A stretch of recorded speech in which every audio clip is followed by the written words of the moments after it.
Bien. Sigamos. Bien, bueno, buenísimo. Ya no nos queda mucho, así que bien, buenísimo. Empecemos entonces, o continuemos, sería lo correcto. Ya presento de nuevo. Ah, no, estoy presentando, ¿puede ser? A ver, no, desde diapositiva. Ahí, ¿se ve? Sí, profe. Bien, perfecto. Entonces, hasta acá hemos visto lo que qué es el comportamiento, qué es la etiología, cuáles son las causas, el origen de los comportamientos. Recuerden, eso siempre hago hincapié.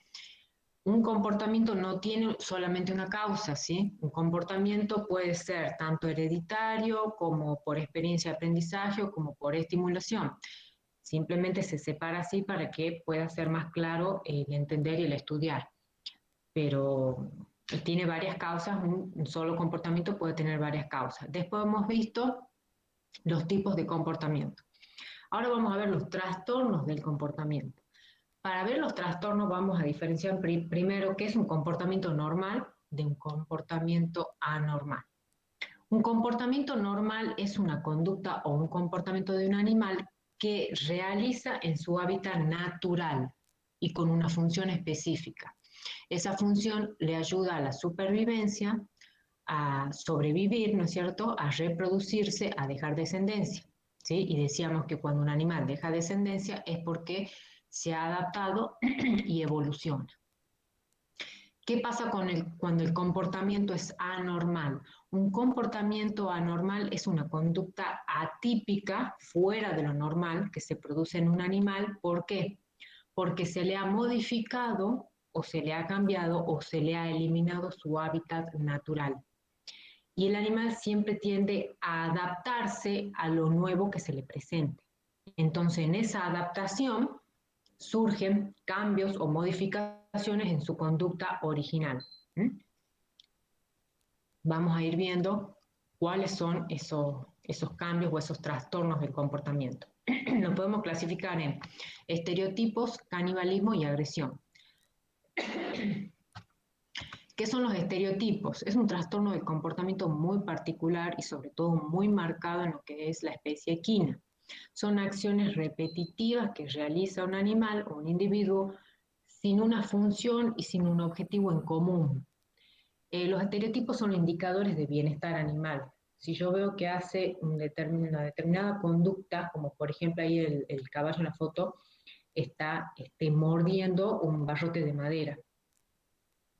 Está todo el tiempo, se caracteriza ¿por qué? Porque todo el tiempo están mordiendo ese barrote de madera. Entonces es un indicador de que el animal no está en bienestar, no está en confort. ¿Por qué puede pasar esto? Porque se le ha modificado, se le ha eliminado algo o todo de su hábitat natural. Como yo les decía, la especie equina es muy sociable, es la especie más sociable, y por ahí cuando uno tiende a aislarlo o a ponerlo en los box, empiezan los trastornos de comportamiento. Lo primero que generalmente se ve es como un movimiento de vacilación de la cabeza de un lado a otro, empiezan a mover todo el tiempo. Vieron que los boxes tienen como una ventanita, entonces los animales sacan por ahí la cabeza y todo el tiempo están así moviendo de un lado a otro. O bien mueven todo el cuerpo, se balancean con todo el cuerpo de un lado a otro, o dentro del box, o dan vueltas y dan vueltas. Bueno, esos son estereotipos, esos son conductas anormales o atípicas que nosotros nos podemos dar cuenta de que el animal no está en bienestar animal, no está en confort, se le ha modificado, se le ha quitado algo, y en este caso se lo ha aislado, se lo ha desociabilizado y se lo ha encerrado, se le ha reducido el espacio. Por eso yo le decía que es una especie también que necesita de ejercicios, de correr, de caminar, porque su anatomía está preparada para eso. Bien, ¿qué otros tipos? Bueno, en equinos está muy presente, ¿no? Pero también en cerdos, en bovinos también. Por ahí se notan que empiezan a lamer, en los cerdos y en los bovinos empiezan a lamer, o también un barrote de metal o la pared. Se ven mucho las vacas lamiendo, comiendo la pared. de los corrales o de ciertos lugares, también esos son estereotipos de trastorno del comportamiento. ¿Qué otro tipo de trastorno del comportamiento que es bastante frecuente es el canibalismo? El canibalismo se produce mayormente en lo que es los porcinos y las aves. ¿Qué pasa con el canibalismo? El canibalismo no surge porque el animal es agresivo, no, surge accidentalmente. Surge generalmente cuando su ambiente es muy pobre. Fíjense ustedes que el cerdo, casualmente el cerdo y las aves, se las puede poner en confinamiento o se las pone realmente, digamos, en confinamiento. Eso es la especie que más se usa el confinamiento. Entonces ellos, a ver, al reducir el espacio físico, al quitarle la sombra, el árbol, el sol, la luz del día, todas esas cosas, entonces el animal se ve como, ¿qué hago? ¿Qué hay para hacer? Entonces empiezan como a estar en un estado de aburrimiento y empiezan a jugar entre ellos. Entre ese juego se mordisquean, se picotean en el caso de las aves, y entre ese mordisqueo y ese picoteo se lastiman, sale sangre. Entonces ellos lo ven como una recompensa. A la sangre la sienten como una recompensa, entonces siguen y continúan con esa acción hasta tal punto que llegan a comerse entre ellos en algunos casos, o a veces hasta el mismo cerdo, que se les llama automutilación.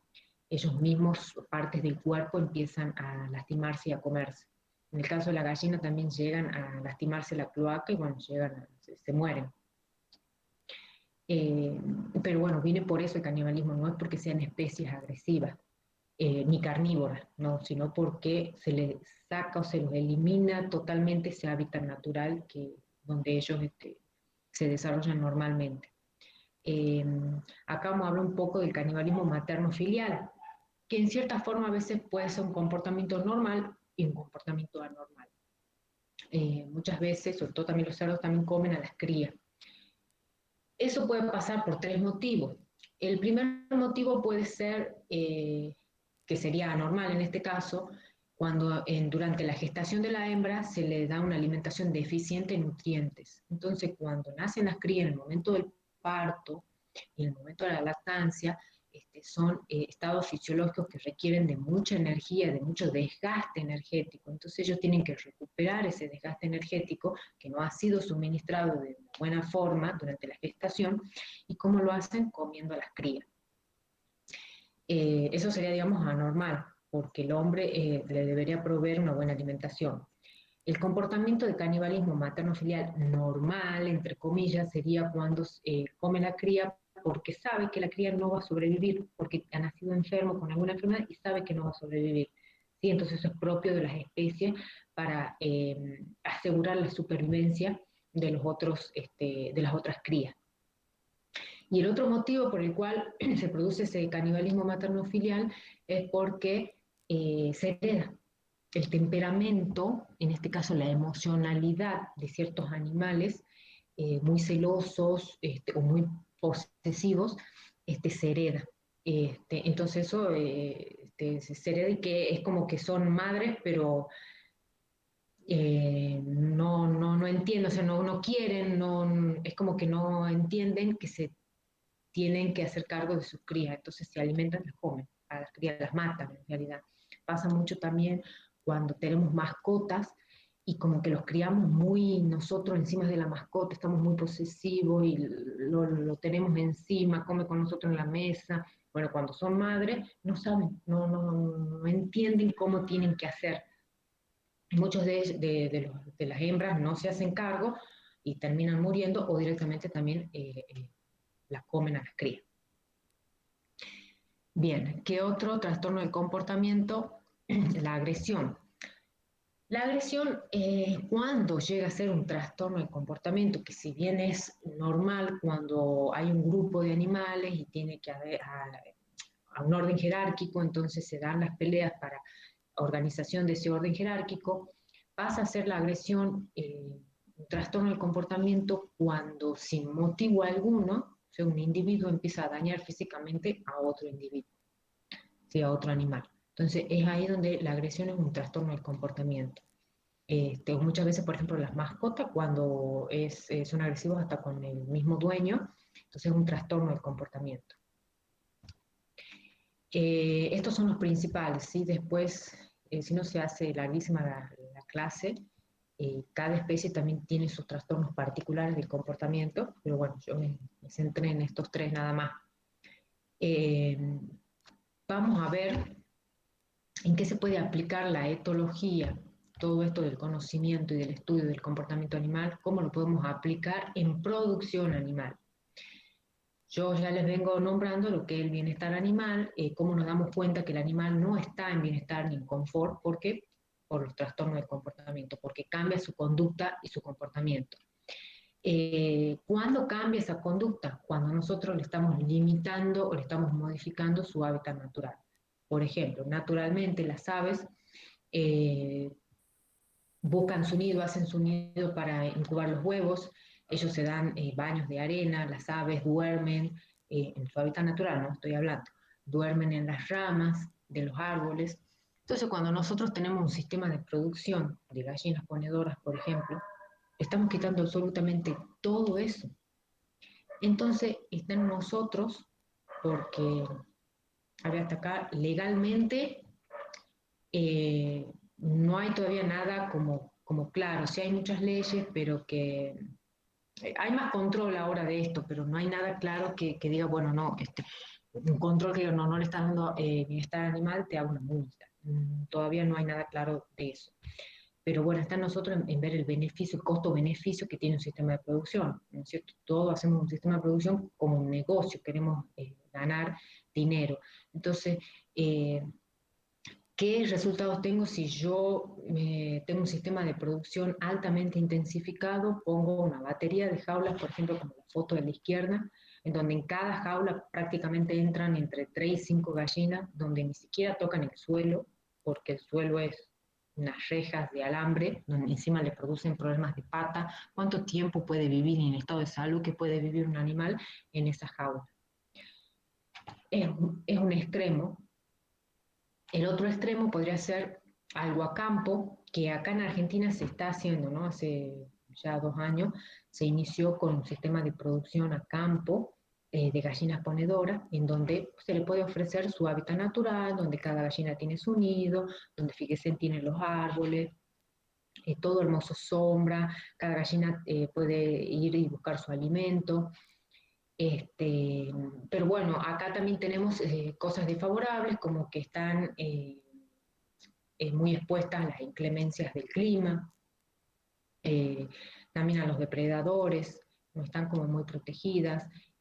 También eso, al estar muy abiertos al aire libre, fomenta también ciertos parásitos y ciertas enfermedades también. Cuando se la hacinan también es mayor el contagio, pero bueno, como les digo, se puede ir analizando el costo-beneficio de los sistemas de producción y se puede ver qué es lo que se puede darle, ofrecerle al animal lo más cerca posible a lo que es su hábitat natural. Entonces acá tenemos en el medio, en la foto del medio es un sistema semi-intensivo, en donde a cada gallina se le pone su nidal, donde va a poner el huevo, tienen un espacio más o menos para moverse, lo que sí es todo cerrado, pero está en el piso, no está en jaula. Bueno, entonces todo eso repercute, como les digo, tiene que ver el costo-beneficio, repercute en la última calidad del producto. Todo eso, el estrés del animal, repercute en la calidad. Porque a las gallinas, cuando dejan de poner huevo, que aproximadamente dura un año la postura del animal, a las gallinas la tengo que vender. Y no puedo tirarla a las gallinas y la tengo que vender. Y no es lo mismo vender una gallina en buen estado que una gallina que tiene problemas con patas, ¿sí? ¿Se entiende? Entonces, bueno, es cuestión de analizar, pero siempre tener presente también el bienestar del animal. ¿Dónde más podemos aplicar la etología? Va de la mano con lo que vengo diciendo, optimizar la producción. Todo sistema de producción lo que queremos aumentar son los litros de leche, son los kilos de carne, son los kilos de lana. Entonces, si nosotros conocemos el comportamiento animal, entendemos cómo se comportan, le puedo ofrecer al animal algo muy parecido a su hábitat natural. Entonces, ellos a sentirse confortables, optimizan la producción, no entran en estrés, aumentan la producción y el beneficio también es para mí. Entonces, si yo entiendo que son animales, los animales de granja, tienen un instinto gregario, y entiendo que tienen que comer todos juntos, les hace mejor y aumentan más la tasa, digamos, la tasa de aumento de peso es mejor, bueno, entonces lo puedo entender y lo puedo aplicar, ¿sí? Le estoy dando bienestar animal y a su vez me estoy beneficiando en mi sistema de producción. ¿Qué otra cosa? Optimización de la mecanización de las explotaciones. También tiene que ver mucho con lo mismo. ¿Cómo voy a armar las instalaciones? ¿Qué les puedo ofrecer? ¿Una sombra artificial? ¿Una sombra natural? ¿Qué es lo mejor para el animal? Sobre todo también en esto también entra el trato del hombre. ¿Cómo lo manejo al animal? ¿Cómo me enfrento al animal para hacerle alguna maniobra? Para hacer la inseminación artificial, para ponerle alguna inyección. Entonces depende mucho del hombre también. Entonces si yo entiendo cómo se comporta, cómo es su comportamiento normal, nosotros, como vuelvo a repetir, le podemos ofrecer el mejor confort posible y salimos beneficiados el animal y nosotros. Para darnos cuenta también cuando entran en trastorno de comportamiento. ¿Sí? Nos damos cuenta si nosotros no estamos tratándolo bien, si no estamos dándole las condiciones de instalaciones adecuadas, no le estamos dando un buen manejo, entonces el animal cambia su conducta, su comportamiento y llega a lo que es un trastorno del comportamiento. A ver, esto cuando el animal entra en un trastorno del comportamiento puede ser reversible. Algunos trastornos pueden ser reversibles, o sea, puedo tratar de eliminar ese mal comportamiento o el comportamiento normal, pero se necesitan de personas especializadas. Entonces yo tengo que contratar a alguien que entienda sobre el tema, que le haga terapia al animal para que vuelva a su comportamiento normal. Pero si puedo prevenir todo eso, mejor. Entonces, prevenimos y como dice, mejor es prevenir que curar. Bueno, también se aplica en esto. ¿En qué otras cosas también se aplica la etología? Acá ya es más esto de ustedes y ustedes seguramente si yo hablo macana, ustedes me dicen, me corrigen. En el momento de hacer exploraciones veterinarias o diagnósticos de enfermedades, por ejemplo. Un animal que está enfermo, así lo básico, ¿no es cierto? Pensamos bien básicamente, un animal enfermo disminuye la ingesta de alimentación, pero aumenta la temperatura ambiental, en verano, por ejemplo, es normal también que disminuya la ingesta. Bueno, entonces hay signos que el animal nos pueden decir es una enfermedad o no. La conducta del animal cambia cuando está enfermo, dependiendo de qué enfermedad se trate y dependiendo de la especie y de la raza. Por ejemplo, cuando hacen ustedes exploraciones veterinarias, cuando llega un animal y le tienen que revisar a ver qué es lo que tiene, qué le duele o en qué estado está, según la raza, va a tener su comportamiento distinto. Tienen distintos temperamentos según la raza. Entonces, por ejemplo, les hago un ejemplo, ustedes sabrán más del tema. Llega un pitbull y bueno, le voy a poner en bozal, porque sé que son menos agresivos. Le pongo un bozal para hacer una exploración, por ejemplo, ¿sí? Eso también hay cosas que la pueden aplicar los veterinarios, muchísimo más todavía que los zootecnistas. En el adiestramiento hay razas que pueden ser adiestradas para, por ejemplo, para trabajos policiales, de investigación, para ayudar a los minusválidos, a las personas ciegas también. Y en el mejoramiento genético también es importante la aplicación del comportamiento, porque ¿se acuerdan que hablamos desde el primer inicio, de la primera diapositiva, que hablábamos que en la prehistoria el hombre tenía que observar el comportamiento animal para poder cazarlo?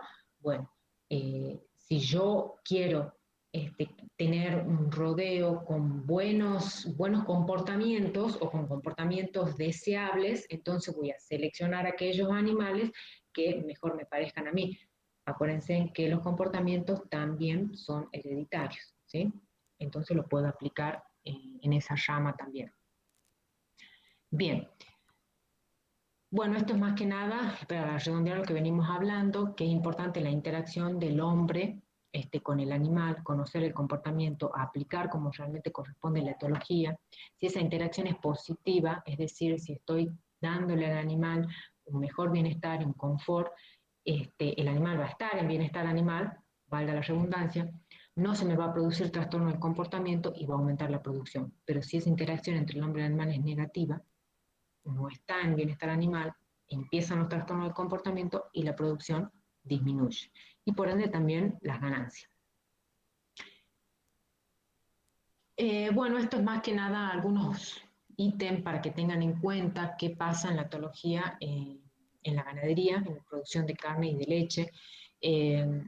Esto es más también para todo animal. Cuando un animal está estresado no se nota de un día para el otro, sino que es como que se va acumulando y nos damos cuenta, cuando nos damos cuenta que el animal es estresado ya es tarde, es algo como acumulativo, entonces podemos prevenir eso. Entre los bovinos se reconocen entre 70 y 120 miembros. Cuando supera ese número ya empiezan las peleas por un orden jerárquico. Tener animales viejos, los toros sobre todo, tener machos viejos con machos jóvenes es un problema en el rodeo. Llega hasta a disminuir la fertilidad, el porcentaje de preñez en las vacas. ¿Por qué? Porque los toros adultos son como los dominantes. Ellos quieren servir. Cuando pero estamos hablando de un servicio natural, ¿no? Quieren servir ellos a las hembras. Entonces pelean con los más jóvenes para que no las sirvan, pero resulta que tampoco la terminan sirviendo los toros grandes porque terminan cansados de la pelea o porque no las sirven porque ya están viejos. Entonces por eso disminuye la fertilidad del rodeo. Otra cosa que tienen que tener en cuenta, cuanto más se involucra el humano en ciertos manejos, en ciertas conductas de los animales, es peor. Por ejemplo, en los partos distóxicos es preferible tratar de involucrarse lo menos posible, de intervenir, en realidad sería la palabra, lo menos posible. ¿Por qué? Porque es como que aumenta el porcentaje de partos distóxicos, digamos, en el mismo animal. Son ítems para ir teniendo en cuenta cuando uno, por ejemplo, tiene una conducta agresiva con el animal o repentina, que tiene que ver mucho con el comportamiento de curiosidad, que yo les decía que los animales son curiosos, exploran, pero a la vez, o sea, tienen miedo. Entonces, cuando uno hace algo brusco, ellos quedan como asustados, atemorizados o agresivos. Entonces, a lo mejor le puedo causar un trastorno del comportamiento irreversible. Entonces, cuando traigo animales nuevos a mi sistema de producción, es preferible mantenerlo un tiempo aislado, no empezar a vacunarlo, a poner inyecciones, hacerle un manejo, hacerle inseminación, no, sino hacerle un acostumbramiento previo, hacerle pasar por la manga 2 veces a la semana, por ejemplo, y recién después empezar a la manipulación.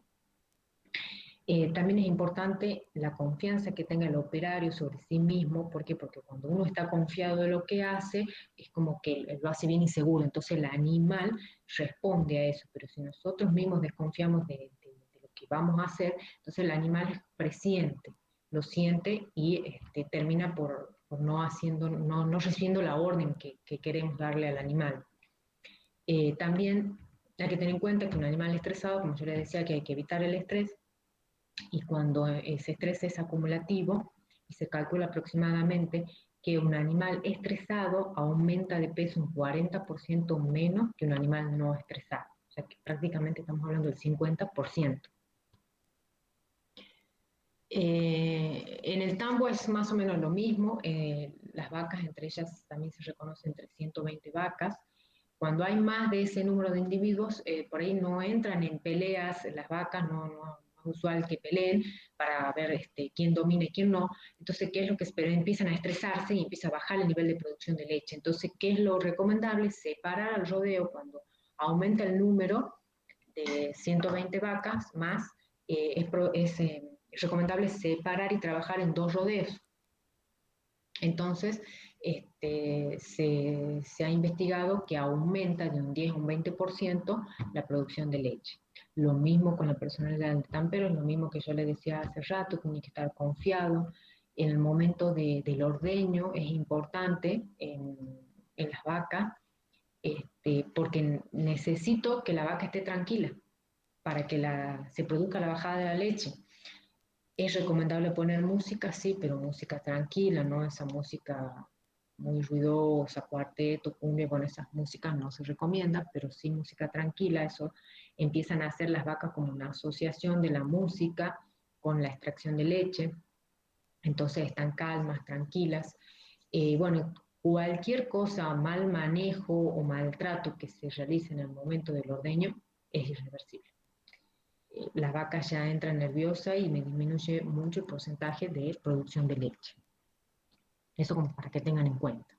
Y vamos a hablar de lo último, la naturaleza del bovino. Ya con esto ya terminamos. ¿Qué es lo que tienen que saber del bovino para poder manejarlo, hacerle un manejo calmo al bovino y que haga lo que nosotros queramos, de una manera calma, o sea, sin agresión? Entonces tenemos que conocer la naturaleza del bovino, que es una presa y no un predador, tenemos que conocer el campo visual del bovino y tenemos que conocer las líneas de balance. Vamos a ir viendo cada uno. Primero, hemos dicho que es un animal de presa, no un predador. ¿Qué hace todo animal de presa? Es cazado, entonces ante cualquier movimiento, ruido, escapa, huye, se fuga. Entonces el bovino nos ve a nosotros, al humano, como un predador. Entonces él tiende a huir. En todos los animales hay dos zonas imaginarias. Se llaman zonas de fuga y zonas de lucha. Estas zonas, no está todavía el gráfico, ya les muestro. Estas dos zonas son líneas imaginarias, no son constantes, no es una medida, 10 metros, el animal se fuga, no. Es algo imaginario y varía de acuerdo a la especie, a las experiencias previas que ha tenido el animal, a la edad, al sexo, a distintas razones varía estas zonas. Fíjense en este gráfico, la zona, este es el animal, ¿no es cierto? En la zona que rodea continuamente al animal se llama la zona de lucha, la zona punteada. La otra línea que es continua se llama la zona de fuga. Estas son las que yo les digo que son zonas geométricas, pero imaginarias, no son constantes. ¿Qué pasa con estas zonas? Como yo les decía, el bovino es un animal, es una presa, entonces a nosotros nos ve como predador. Si nosotros nos acercamos al animal y llegamos a su zona de fuga, que es esta línea, la más grande, el animal tiende a fugar porque siente una presión, siente la presión de nosotros, entonces cree que está en peligro y se fuga, se va. Si nosotros seguimos avanzando, avanzando y llegamos a la zona de lucha, vuelvo a aclarar, zona imaginaria, el animal es como que nos mira, nos enfrenta. A ver, el bovino no es un animal agresivo, sino que se defiende. No agrede, pero si ve que le causamos peligro o una presión, ellos se van a defender. Entonces, si llegamos a la zona de lucha, ellos no se fugan, es como que ya están acorralados, no se fugan y bueno, no tienen otra que enfrentarnos. ¿Por qué es importante estas zonas? Bueno, acá hay otro ejemplo. Fíjense en esta foto, esta es una majada de oveja, en donde se ve claramente la zona de fuga. A ver, esta línea, esta redondela, perdón, que queda así abierta, que está alrededor de estas dos personas, esta no es la zona de fuga, no. Eso queda, ¿por qué? Porque el animal ya ha fugado, se ha ido, se ha alejado de estas dos personas. La zona de fuga está alrededor de cada oveja, ¿sí? Entonces ellas tienden a fugarse y en este caso, como es un corral, todas se van a amontonar. No siguen corriendo, no se siguen fugando porque es un corral, ¿sí? ¿Se entiende?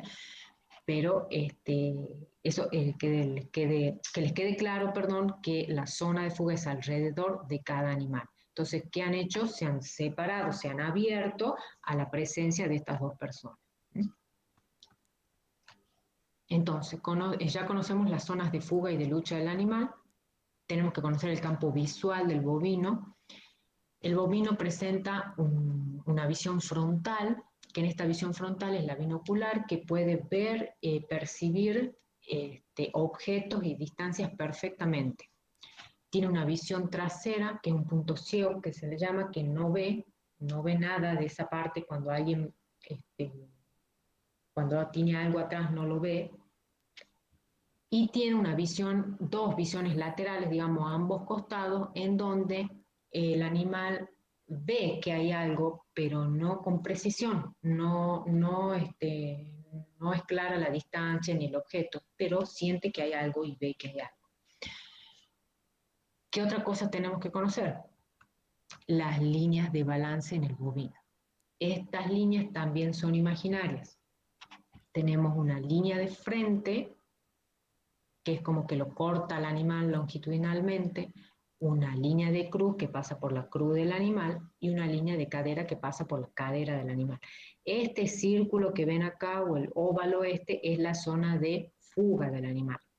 Entonces, conociendo la zona de fuga y de lucha, la de lucha está más cerca del animal, no está marcada acá, conociendo el campo visual del animal que lo acabo de explicar y conociendo las líneas de balance del bovino, podemos actuar sobre él sin agresión. Por ejemplo, si yo quiero que este bovino camine hacia adelante y yo me aparezco por acá y cruzo la zona de fuga, y el animal, primero que me aparezco por donde mayor visión tiene con precisión, que es la zona frontal, me va a ver bien, le voy a causar peligro, miedo, entonces, y cruzando esta línea, que es la línea de fuga, el animal se va a ir, se va a fugar. Y no quiero eso, yo quiero que el animal camine hacia adelante. Si me voy para atrás, le digo, bueno, por acá le aparezco por atrás, el animal camina, no. Porque si me voy por atrás, no ve, es un punto ciego. A lo mejor ha visto o ve que hay algo hacia atrás que se ha ido y siente una presión, o no, o quizás no ve, entonces no siente esa presión y no avanza, ¿sí? ¿Por dónde tengo que ingresar?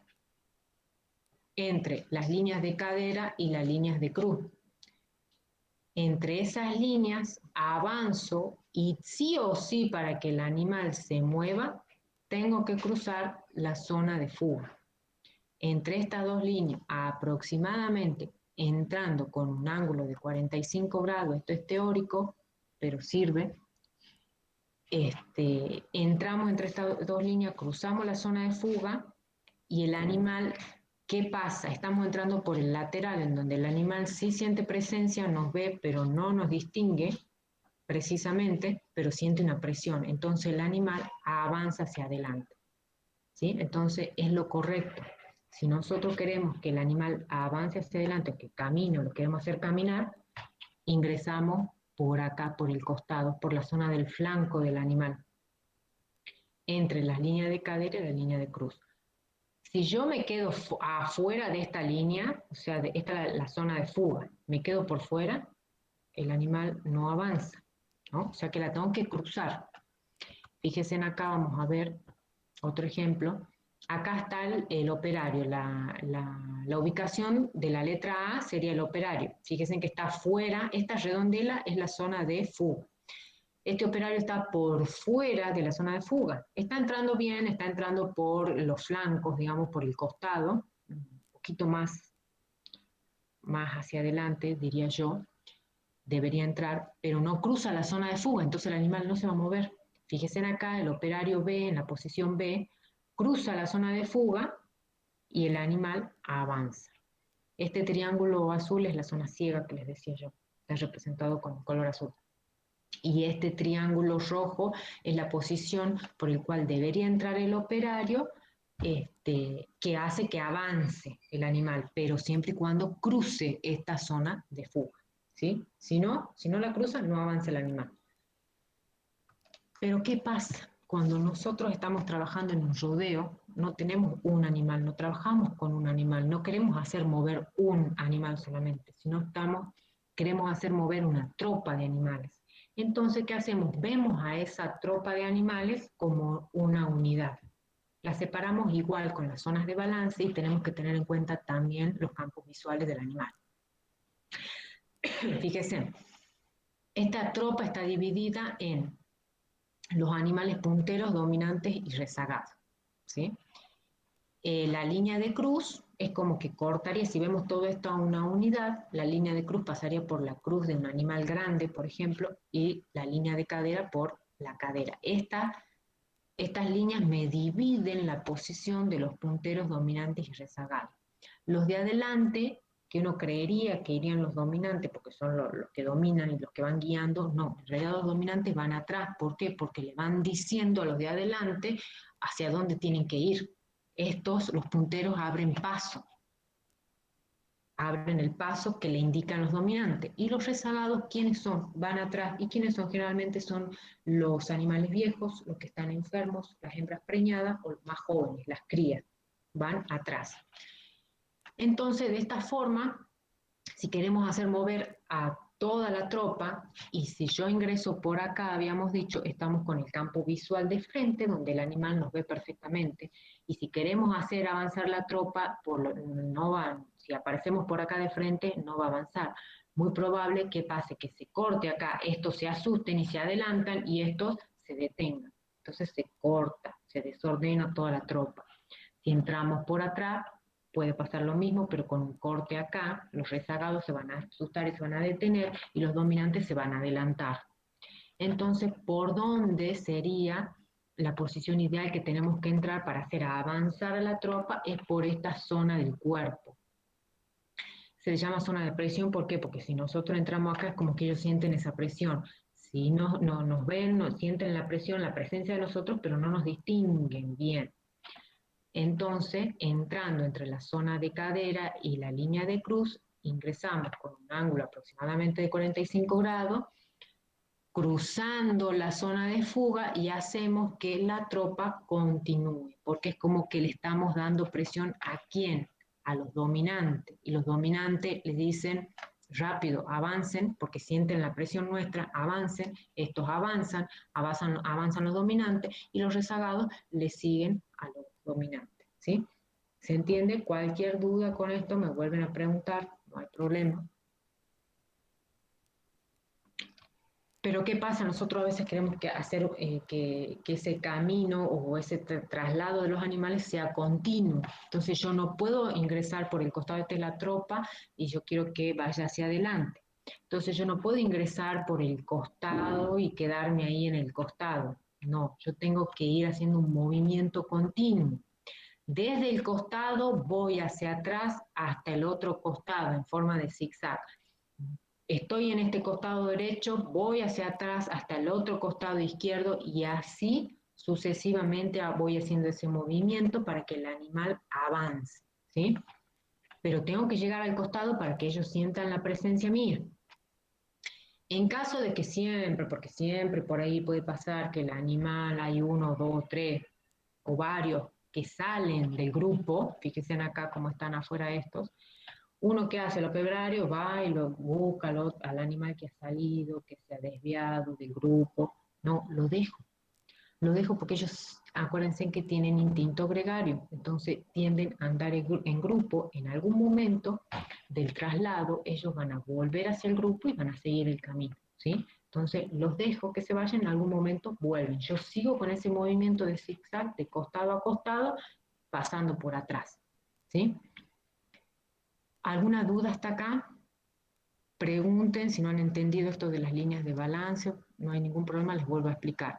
Y esto nada más es como consejos para que, bueno, para que lo tengan en cuenta, les dejo ya para que lo lean ustedes, que no hay que gritarle a los animales, no hay que estar con el palo pegándoles, sí se puede usar banderas, con un palo y una bandera, o una bolsa, o un pedazo de tela, para que ellos se guíen. Se recomienda no usar perros, bueno, hay otra serie de ítems que ya lo veníamos hablando también, lo dejo para que lo lean ustedes. Y terminamos la clase. Si tienen alguna duda sobre todo de esto, de lo último de las líneas de balance, del campo visual del animal, me preguntan, les vuelvo a explicar. Voy a sacar la presentación para ver si hay alguna duda. Si no hay ninguna duda, los libero.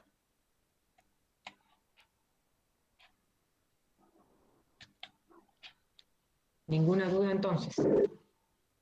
Bien, perfecto. Entendido. Yo no tengo dudas, bien. Bueno. Bien, buenísimo entonces.